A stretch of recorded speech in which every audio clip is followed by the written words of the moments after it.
welcome to another Keelhauled podcast. I'm your host, Captain Logun, and we've got a lot of Sea of Thieves news to cover today, so tie yourselves to the mast and hold fast.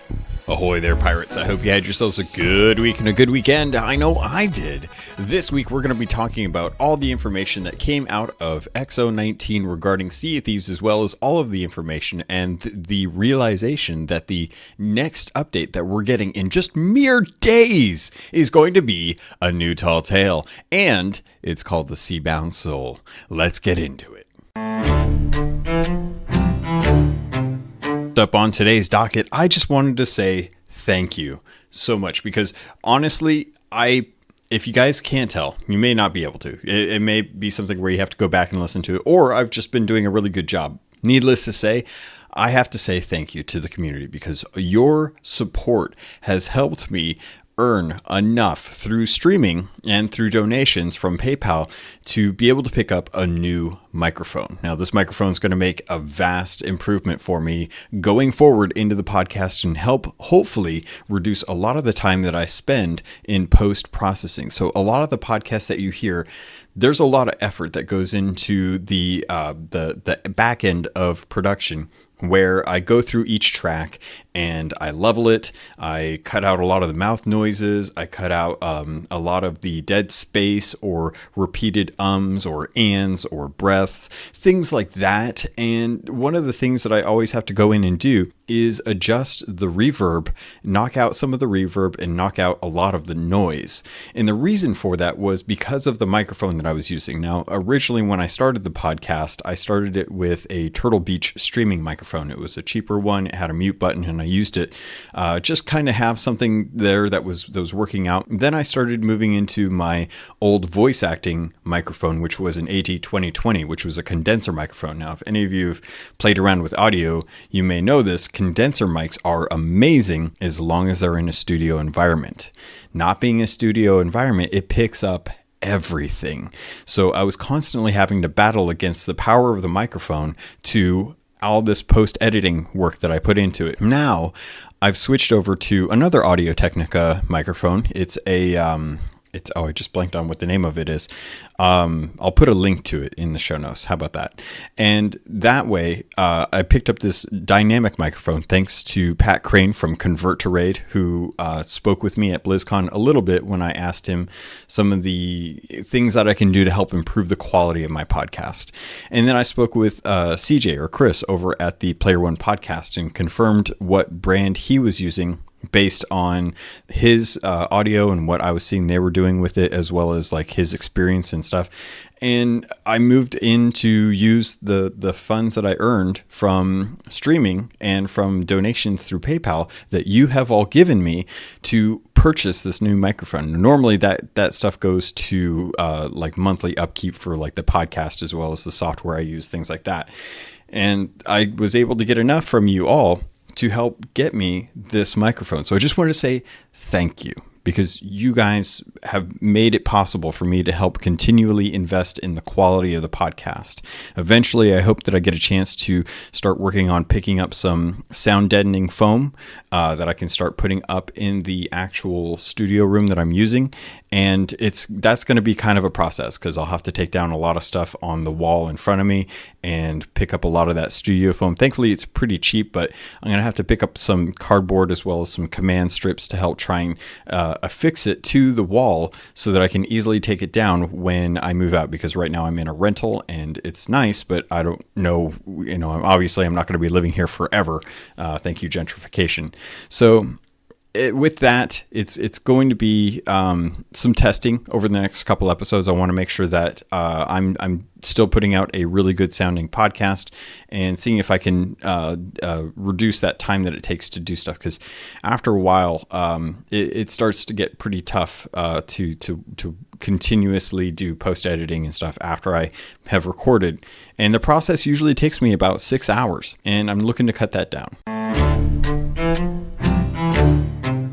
All right, pirates, now that I've gotten that out of the way, I wanted to talk to you about a bunch of stuff that's really just come out in this last week. It's insane. Last episode, hardly anything I could really feel like talking about that made much of an importance to you. This week, tons of information, and man, they just dumped it all right before the actual update. So I've got a couple things in mind that I want to cover. First off, I want to talk about the New York Comic Con panel that was way back in October. They finally got the video out for that, and there's good reason for it. It seems like they've been holding on to this specifically to make sure that a lot of the information about the next update didn't get spoiled. So I want to dive into that, but I also want to dive into XO19, where we actually saw a whole bunch of stuff that, if you haven't been on Insider like myself, was quite the surprise. And I'm looking forward to seeing how this all plays together. So let's go ahead and dive into the New York Comic Con panel. And if you haven't watched this, it's really nice because you actually get to see the people behind the expanded universe come out to talk a little bit about the constant changes that are going to be coming with the expanded universe, as far as like all of our comics, all of our books, the games, things like that. All of that is kind of helmed underneath Adam and Pete, who work with Mike Chapman to make sure that the canon and the lore of the story is current, it's accurate, and that nothing is conflicting with the actual game itself. And they had George Orton with them this time to help kind of explain the building of Tall Tales and the building of the expanded universe. He's one of the folks that worked on building up the puzzles and such to the actual Tall Tales and actually developing that system. This was really cool to actually watch. It was really interesting to see them kind of dive into some of the iterations that they did on Tall Tales, as well as some of the information that came about with the actual expanded universe. So just to kind of break down what happened, Adam goes in to talk a lot about how they've come out with different things, with books, with comics, with role-playing games, things like that. And they mostly talk about trying to make sure that they have the rules of the world and that they are kind of made sure that they're set free to do whatever they want whenever they bring in, say, like a partner. So they'll bring in comic book artists and scripters to develop a script for a comic line that they want to do. They'll bring them in and they'll kind of lay out the general rules for Sea of Thieves and what you should expect and what you should stay within. And then they go out, write the script, bring it back, make sure that everything's good on the lore side. And then they'll actually proceed into actually building out the panels, the art, all of that, and making sure that the characters are actually interesting and the comic is good.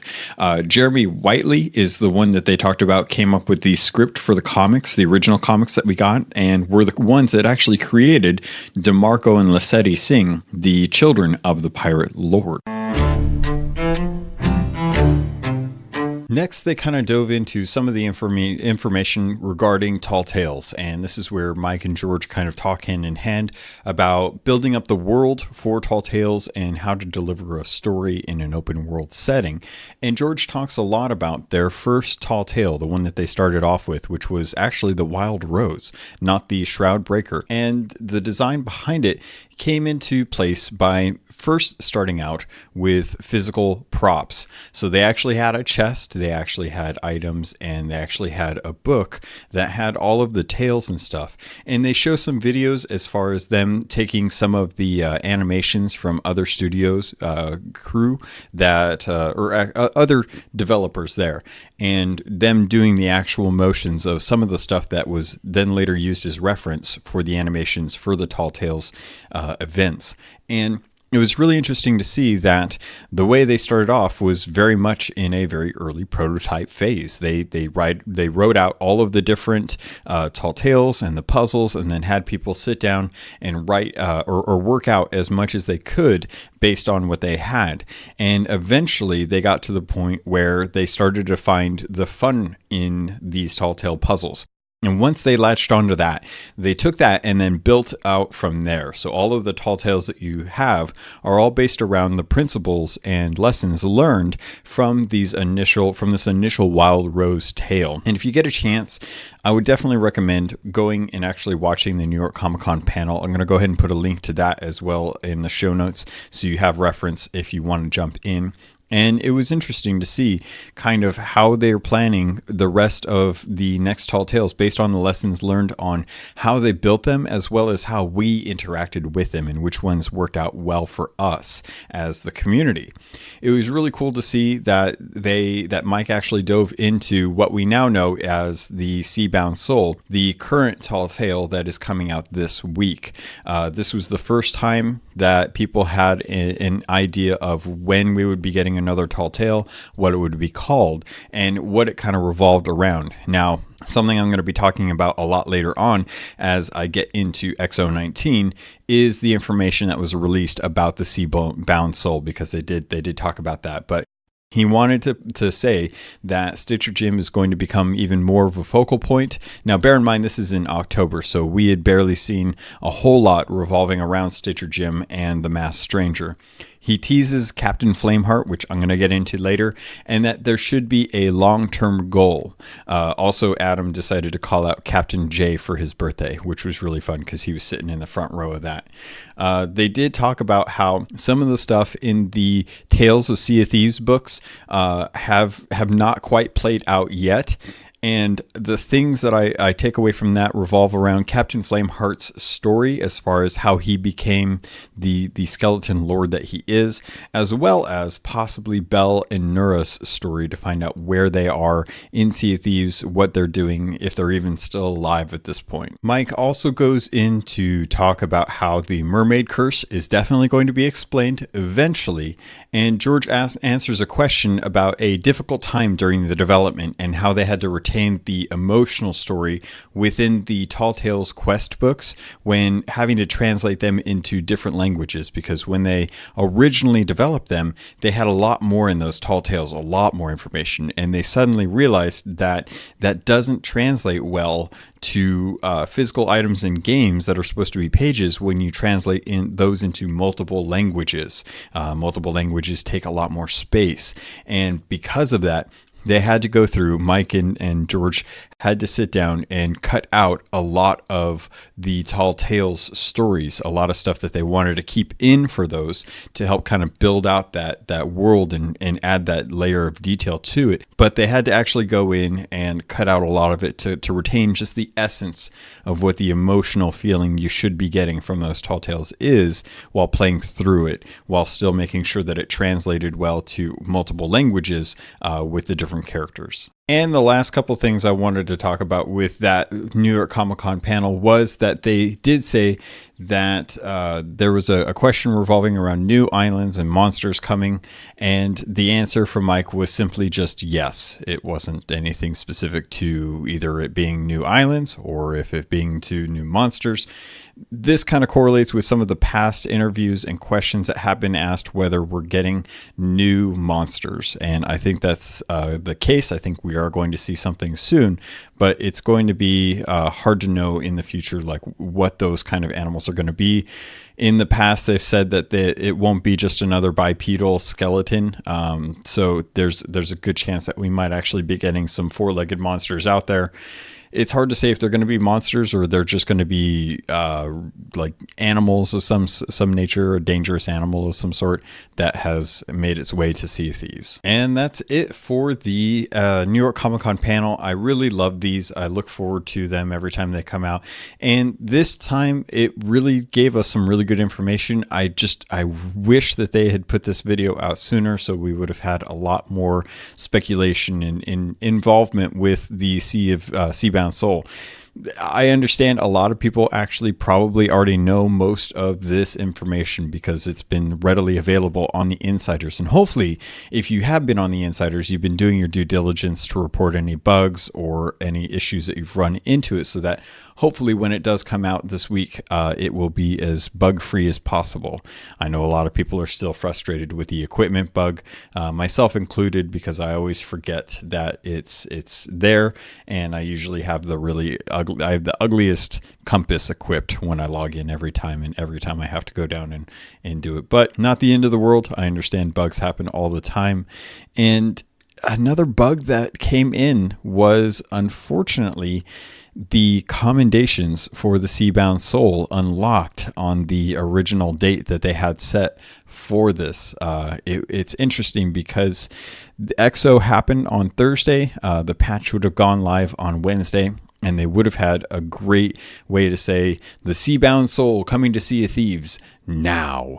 And they didn't. They had to push it out a week. But the commendations are, I guess, time gated. So when the patch should have gone live last week on the 14th, you could actually go into the Tall Tales panel on the reputation page and see all of the different Sea of Thieves commendations for it. Now, I took a look at these real quick.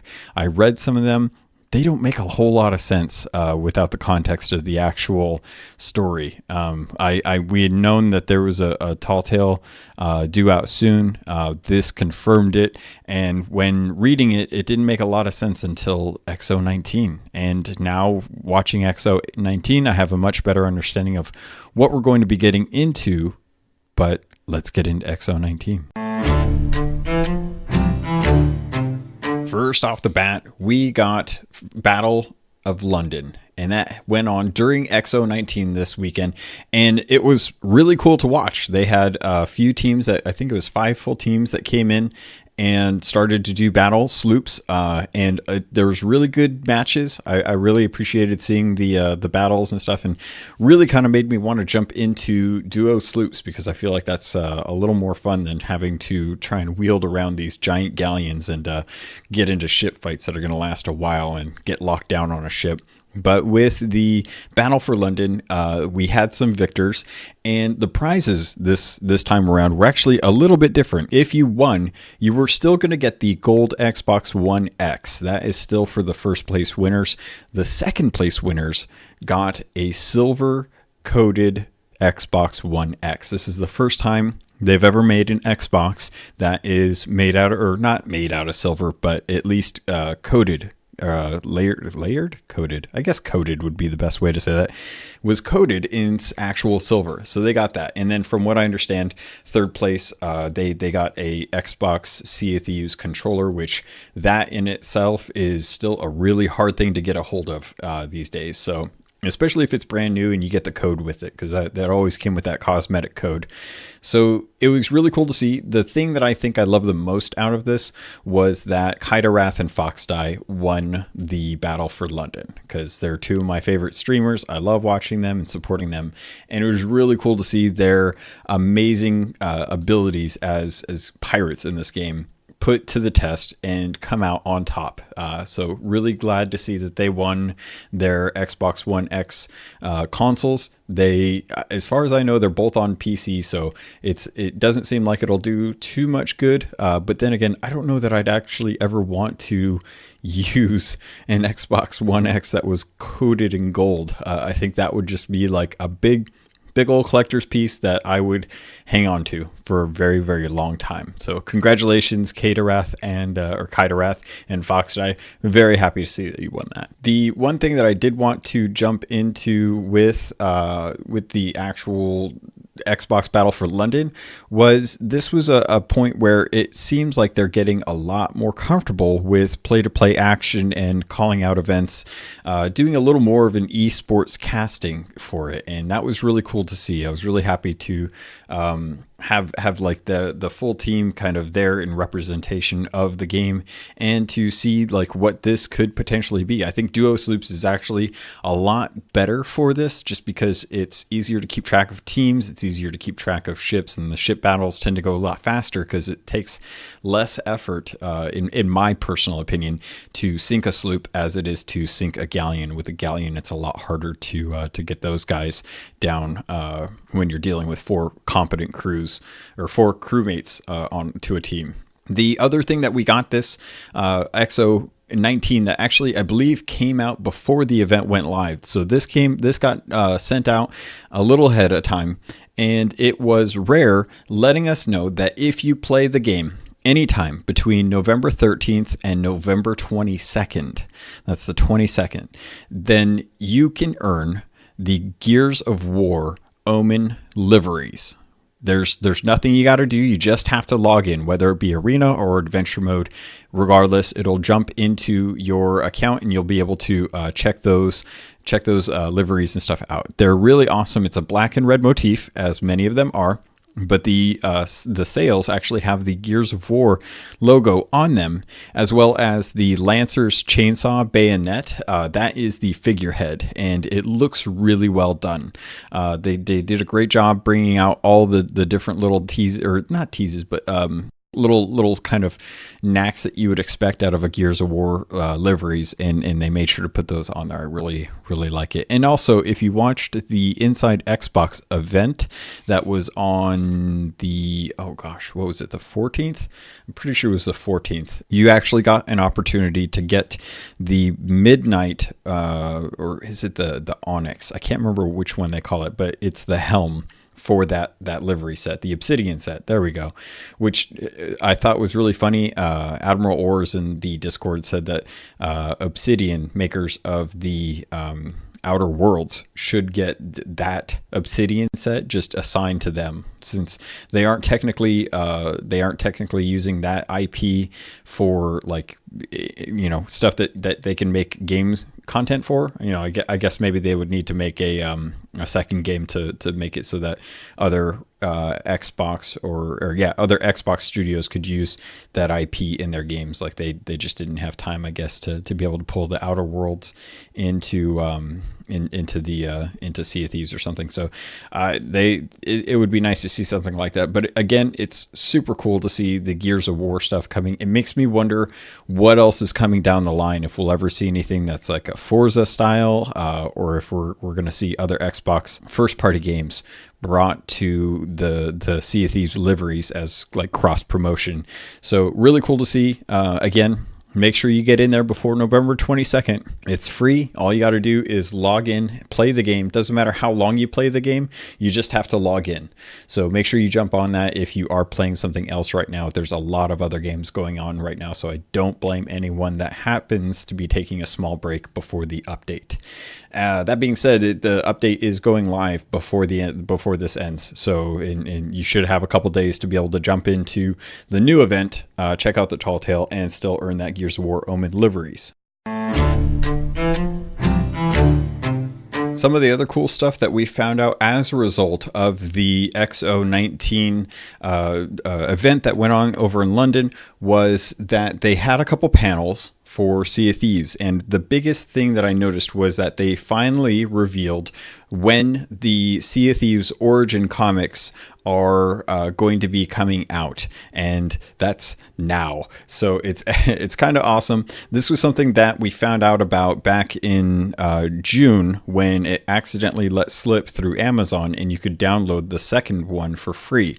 And I was under the impression that we were going to be getting these at some point where we could actually purchase them.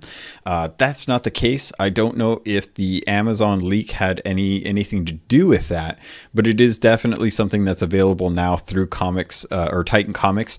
The way to get these is very simple. All you have to do is go to comiXology.com/redeem. There's 3 codes that you need to put in. These are all capital letters. There's no actual numbers in these, so it's all letters. And the first one for the first comic is SOT Gold, all one word, just SOT Gold, and that's to get the first comic. The second comic you can get by typing in SOT_GMU. That's SOT_GMU. Hopefully you're writing this down. And the third one, if you haven't found out about it, that's for the Seers one. That's for the Order of Souls one. The third one is SOT_SEER or Seer. So if you guys want to get these comics, again, just go to comiXology.com/redeem. The 3 comics are available for free at SOT Gold, SOT_GMU, and SOT_seer. And that's going to give you all of the comics that will help give you information about the key characters that formed the original trade. Well, not formed, but made up of the trading companies that are now in the Sea of Thieves right now, some major characters. And there's also some surprise hints in there about some characters that you might not expect to be in there. And this kind of revolves around some of the other expanded universe characters that we have. Really cool that they're giving this away. It was always kind of a bummer when Amazon put these out put the second one out for free, but I'm glad. It's been over a year now, I think, since we knew about these, and that we knew that something was going to be coming down the line, but we never knew when it was. It's glad to see that these are finally out in the wild and we can actually talk about them. If you want, I might be able to dive into this in another episode when we don't have as much going on, and kind of dig through some of the interesting lore with these comics. I don't want to do anything too soon if people haven't had a chance to read them, because there's some interesting information, but it does a good job of setting up each trade company for the Sea of Thieves. One of the things that we did get out of XO19 is that Robin Beanland, who has been heading up the Sea of Thieves music since the game inception, that all came to a head when we had a panel this week, and we realized that a couple more songs had been put out onto the actual Spotify, Apple Music, the streaming services for music. And if you guys want, there's one that's actually out that won't be available in game until the next patch, and that's Who Shall Not Be Returning song. And that's a song that I think I've actually been listening to it. It's a lot different than what we're currently expecting with different Sea of Thieves songs. It feels very outside of the realm that we're playing in, and I like it. It's a really good song. It's really interesting, and I can't wait to find out kind of how this song weaves into the story for the Seabound Soul, because right now it feels really out of place, and just based on some of the information that we got from the XO19 Inside Xbox announcements, it's going to be interesting how this song fits in with the whole kind of story that they're doing, and I love that. But you know what, we might as well get into it. The Seabound Soul. Next up on today's docket, let's talk about the Seabound Soul. That is our 10th tall tale that is going to be coming to us this weekend. They put out a trailer on YouTube as well as during the XO19 event with Inside Xbox, and it went pretty darn quick. So I went back and I rewatched it, and I watched it over again, trying to pull out as much information about it as I could before we get the actual update to give you guys an idea of what I think is going on. So if you're familiar with over at Shipwreck Bay, there is the Blackwytch, and we've talked about this before, but we are definitely bringing back Pendragon. Captain Arthur Pendragon, the captain of the Blackwytch, is going to be coming through his portal somehow, like if it's straight out of Luigi's Mansion, and is going to be talking to us about what we need to do. And what we need to do is figure out the mystery behind the feared Ashen Dragon vessel. Now, just based on some of the clips that they've shown, it's definitely apparent that this was a ship that had different glowing liveries with a fiery dragon on them that was feared in the seas. But we're going to be using the ferryman's lantern again, something that we used back in Tall Tale 7 to help uncover the mystery behind the crew of the Morning Star. So going into the Tall Tale for the Seabound Soul, we are going to be discovering what happened to that ship. And from the video that they showed, it looks like we're going to be going underwater to explore some of the evidence that is around based on the ghostly kind of stuff that we see with our ferryman's lantern, that the ship wrecked and that we're going to have to watch some people drowned in the game. And these are spirits that we don't know where they are, who they are, or how they got there, or what happened. But essentially what we can gather is that the Ashen Dragon was flanked by 2 galleons, and the galleon itself went down, and we have to uncover how we can get those souls back to a state of rest. And with that will eventually lead us to the thing that has been resting since the game came out, since before the game came out. Captain Flameheart. That's right. We got video, and this is clear. It is out in the Devil's Roar. Now, we don't know where it's going to be, but if I had to take a guess, I'm going to say that this is probably somewhere either far south of Devil's Roar or up in Tribute Peak, because we don't know where it's going to send us, but it definitely looks new, and it looks like it's going to be his coffin. The coffin that we saw with the ferryman, where we got the lantern, it's clear that we're going to be led to Captain Flameheart's coffin. And you may be wondering, Logan, how do you know it's Captain Flameheart? It could just be any coffin. Well, this coffin is up on top of a stage where there's staircases leading up to it, and a bunch of bones kind of bent in towards it, giving it a very, very beautiful looking thing. And on the actual coffin, the top of it, there is a pirate, and there is a flame, and underneath the flame there is a chalice, what I suspect to be the same chalice that cursed Captain Flameheart and his crew to become undead when they found it in that cave so very long ago. And etched on the outside of the ruin, all around it, is flame and heart, written in the language of the skeletons, that scratchy mark that we found out back when we were trying to do the riddle for the fate of the Morning Star, where we had to go dig up Captain Douglas's skull and get the Chalice of Resurrection. Well, it looks like we're going to be figuring out where the heck Captain Flameheart is, and I don't know what's going to happen after that, because it doesn't seem like we're going to be the ones to resurrect him, but this is the beginning of the story, and to leave it on such a cliffhanger, we're going to be sitting on this content for at least a month. So going into like the second week or third week of December, we may or may not find out how to open up that coffin and dispose of the bones of Captain Flameheart, lest he be woken. And, you don't want Captain Flameheart being woke, from what I understand. So that's just kind of how God, that was such a bad joke. Do I really want to leave that in? I'll leave it in. You guys are just going to make fun of me later, so that's fine. Along with the Seabound Soul, we did get some kind of cool information, and we're getting fire. Because we're going to hunt down Captain Flameheart in the Devil's Roar, they're bringing what looks to be some special accommodation sales for this. It's hard to know if that's what's going on, because right now we have the Forsaken Alliance livery set, and that's kind of the Ashen Dragon look. It's got the Ashen Dragon, or Drake is the figurehead. It's got the black and red kind of motif. Again, this is a little bit different. And the flames, the sails for this new livery set looks like they are kind of bright red with embers. It looks like it's almost on fire itself. And that they've added some cannon capstan and what I would assume are the wheel for the Ashen set as well. So you'll get that red hot look to the ends of the cannons, as well as like the actual capstan itself has like a little flame that looks like the pendant that Stitcher Jim wears. And they're bringing this alongside fire.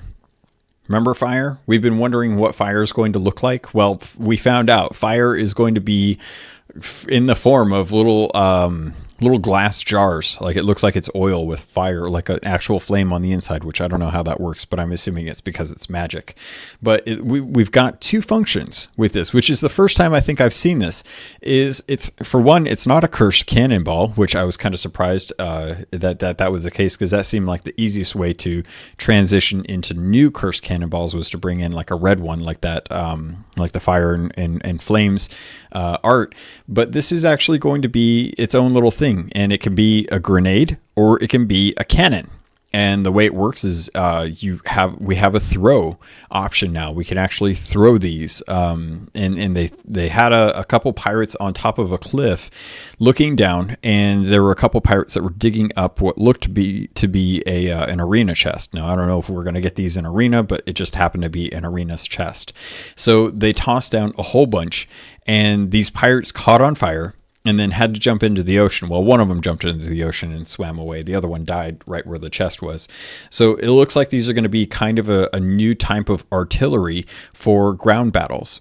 But not just that. These are also going to be something that you can load into the cannon. And when you load them into the cannon, you can actually see flames coming out of the cannon like it's ready to fire, and you can actually set ablaze the mast, the hull, the everything except for the sails. It looks like it doesn't look like it actually affects the sails, but I will say that if you get that mast on fire, there is a really good chance it will blow up any powder kegs you have in that crow's nest. So I really don't know how safe it's going to be to continue to have powder kegs on the top deck. Now, I understand these are already kind of a liability. If you put them anywhere else on the ship, there's a chance that they could blow up. But I'm not feeling too strong about the whole fact that they could go up in a blaze of glory if they fire one really good shot and it hits the mast.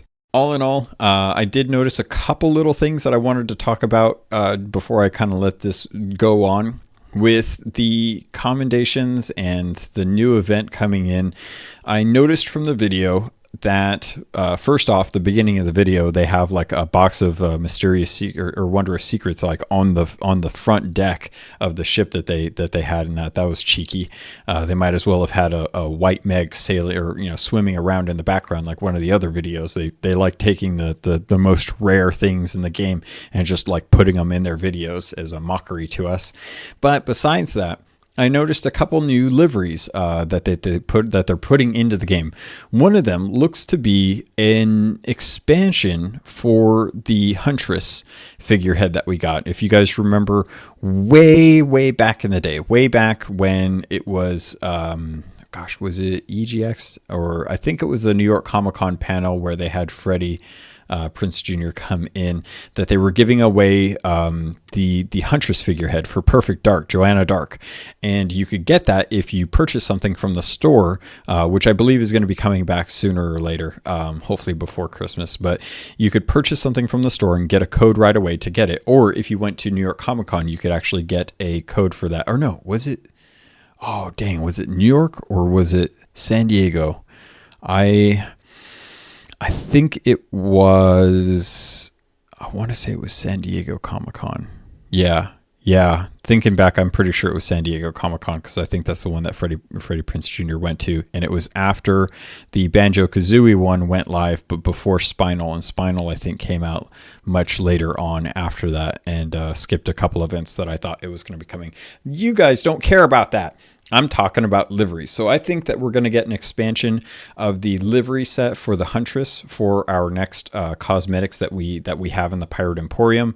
The liveries that I see in the video have much different shapes compared to, it looks like a bullseye on the sails. Honestly, if I'm being 100% honest, it looks like a big old bullseye, and I can imagine that would be adequate for the Huntress. It's got the reticle. The other thing that I noticed was that there is definitely a distinct Sea Dog colorization set that is coming to the Sea Dog Reputation. Well, I don't know how they're going to be implementing this or how well it's going to be received, but there's definitely an emphasis on there being a white and blue or green aesthetic coming to the cannons, the capstan, and the figurehead.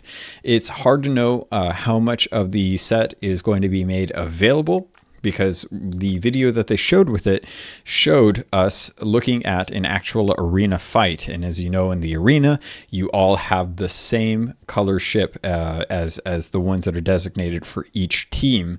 You don't get to put on customized options for those different things. So it makes me wonder two things. One, is the arena going to start allowing you to add certain cosmetics to your ship so that you can actually customize it a little bit more than just having the default team color? And also, are we going to be getting the full set of sails, hull, wheel, capstan, all that good jazz with this new set of cosmetics specifically for the arena dogs out there?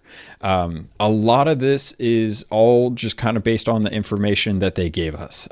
It seems like there's going to be a lot of need for people to keep water at the bottom of their ship when they're sailing around, just so they have easy access to a bucket of water to be able to douse any flames. Because I can imagine it's gonna get kind of crazy out there. If this event is like other events where they tend to ramp up the amount of like specific event items. So like back when cursed cannonballs came out, we had cursed cannonballs everywhere.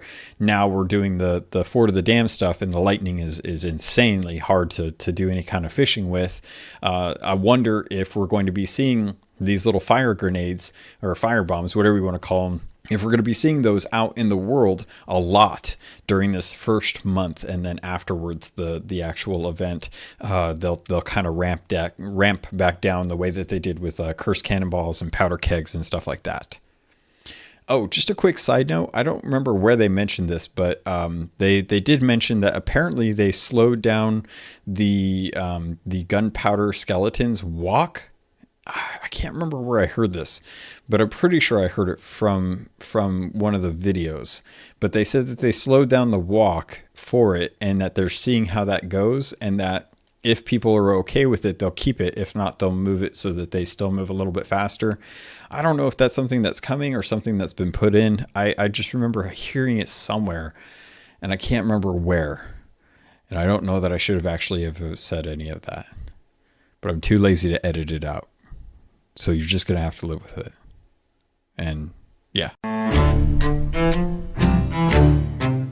Next up on today's docket, I did want to review, or not review, but go over one of the emails that I did get in this last week. This coming in from the dog. It says, "Hey Logan, it's the dog. Do you know if we will ever see friendly fire as an option in the game? I think this could really help people with practicing their combat without the risk of losing treasure or their ship. I've been hoping for something like this for a while because I need to work on my player combat skills. Thanks, the dog." Thank you so much for writing into the email. If you would like to do so, you can always do so. I will talk about that in a little bit. But to cover the question, I think that they will eventually bring this functionality to the game. It's hard to know when, but it will definitely be something that is much, much welcomed by the community. This is something that a lot of folks have wanted for events and to help kind of play around with each other, and just to make it a little bit more of a hardcore mode. Like if you're playing Call of Duty, you can play the hardcore multiplayer mode where you can actually have friendly fire on, accidentally kill your teammates, and then they get mad at you because you did something that you thought was either one, a mistake, or two, or totally on purpose and just really funny, or three, both, because honestly most of the time it's going to be both. But I'm really hoping that they do this. It's got to work in for a time that actually makes sense. So I would imagine as they're going through the content, they're looking to see what features they can put in that won't require as much development time as the stuff that they're working on, and they can dedicate a little more engineering, a little more work, UI elements, things like that, to open up that functionality alongside an event that isn't necessarily as taxing to the team as, say, like a Tall Tale. It's also going to be, I have to also say that because of this, the way that they're structuring the monthly events, it's going to be harder for them to do stuff like this. It's constantly on the go. They're constantly working on making new content for us for each month, to the point where they've even had to give themselves a week's breadth if they can't quite make that second week mark when they are working on something. And it's going to be welcome when it comes, but I put it up there with things like captaincy, or I can't think of any. Of course, when I think I want to say like an example, I can't ever think of an example that I want. But basically, when they can get it into the game and it's not going to hinder the amount of content that they're bringing at the rate that they're bringing it, totally. I think it's definitely something a lot of people will enjoy. I kind of hope that there's a world where we can start getting private servers, or, because they're doing this with like the Race of Legends and stuff, or the Sea of Champions, where they want to work with those communities to help give them like an actual playground to work in for these specific things. And having a feature like that built into the game will definitely allow them to give that as an option for those matches. So say there's like a King of the Hill mode that they want at Tribute Peak. And at the very top, kind of think of Skull Ball, where you had to try and get a skeleton or a skull from your crow's nest to an opponent's crow's nest, and you're sailing around in different ships. Imagine if you just had, let me think here for a second. There's 6 ships, 4 crews, 20 players. So you had a battle royale on top of, let's call it Thieves Haven. You had a battle royale on Thieves Haven. You had all 6 crews with 4 people each, and each person gets 1 life. And that 1 life, once you're dead, you're dead. But friendly fire's on. Everyone can kill everyone, doesn't matter who it is, and it loads you randomly into that match. You get whatever you can find on the island to survive. There's ammo crates, there's powder kegs, there's crates full of food, and you can choose your weapons before you jump in, and it's 20 people. It's I'm trying to think. The shroud is closing in on the Thieves Haven, and it's whoever happens to survive at the end of the match. And the shroud is always going to be shrinking in on the island in different sections. So top or bottom, there's a lot of play with higher and lower areas, so you don't have to worry about the people being like, well, I can't build in Sea of Thieves. How am I going to be able to play this like Fortnite? And it's like, don't worry, there's multiple levels. You can still kind of have that high ground, low ground area, and they're going to be like, okay, well, what happens if somebody wants to respawn? Well, once they're dead, they go to the ferry, and then that's it. They don't get an opportunity to get back. But then I would say that they would have to build an entirely new tool to allow someone to be able to spectate. But if they're able to build a spectate mode, that would help the opportunity for casters in things like Battle for London, where you can actually have esports and you can have a person being able to swap over and spectate instead of just constantly needing a feed for every single player and their screen and then swapping to it. You could have just one observer and they can choose what player they want to spectate from. So you've got Thieves Haven, you've got 20 players, friendly fire's turned on, it's an all-out brawl. Whoever survives on the island till the last person standing wins. The shroud's moving in. The island's completely littered with a whole bunch of ammo crates, powder kegs, all that good jazz, and you just have yourself a Sea of Thieves battle royale. Boom. Sea of Thieves, rare. Please feel free to cut a check to Captain Logun, send that to California. I'll find it. All right, Pirates, that's going to do it for this episode of Keelhauled. But before you go, I did want to shout out to the Keelhauled crew over at the Discord, because the 4 of them went out to XO19 and they repped Keelhauled so hard. They kicked its butt. It was amazing to see. They got some photos of them all together at the XO19 event. I wanted to shout out Big Bad Pad, as well as Dino, Chateau Neuf, and Shaggy Dog for sending us photos to the Discord. They're all wearing their Sea of Thieves Keelhauled podcast merchandise. It looks awesome. I was so overwhelmed when I saw these when I woke up. It was such a great thing to see in the morning, and just I love it. It's so cool. I thank you guys so much for representing Keelhauled over at the XO event. I wish I could have been there to be with you guys, because it would have been a lot of fun for sure. And because of that, there's going to be more events going on this year. So if you want to represent Keelhauled, if you know you're going to an event and you want to represent Keelhauled the way that these guys did, feel free to go into the show notes. There's always a link to the merchandise site. You can pick up a shirt, you can pick up a light shirt or a dark shirt, but it's got the Keelhauled logo on there. And if you ever have any questions, concerns as far as sizes, things like that, I will always be available either through the Discord, through Twitter, through email. Please feel free to let me know. There's tons of ways to do it. You can hit me up at CAPT_LOGUN on Twitter. You can send an email to me, CAPTLOGUN@gmail.com. You can always hit me up on Xbox as well, too, at Captain Logun, no space, just CAPTAINLOGUN. The Discord is always available, too. There's tons of players constantly looking for people to sail with, whether it be arena or whether it be adventure mode. There's a few folks that like to jump in there with other people in the insiders as well. And we have a bunch of us playing different games as well, too. I know a few of us are playing Pokemon Sword and Shield right now, while others are jumping into Star Wars The Fallen Order. It's awesome. It's so great to see so many people just having a good time and helping build out the community that started from Sea of Thieves, because that's why we're here. That's why we're loving it.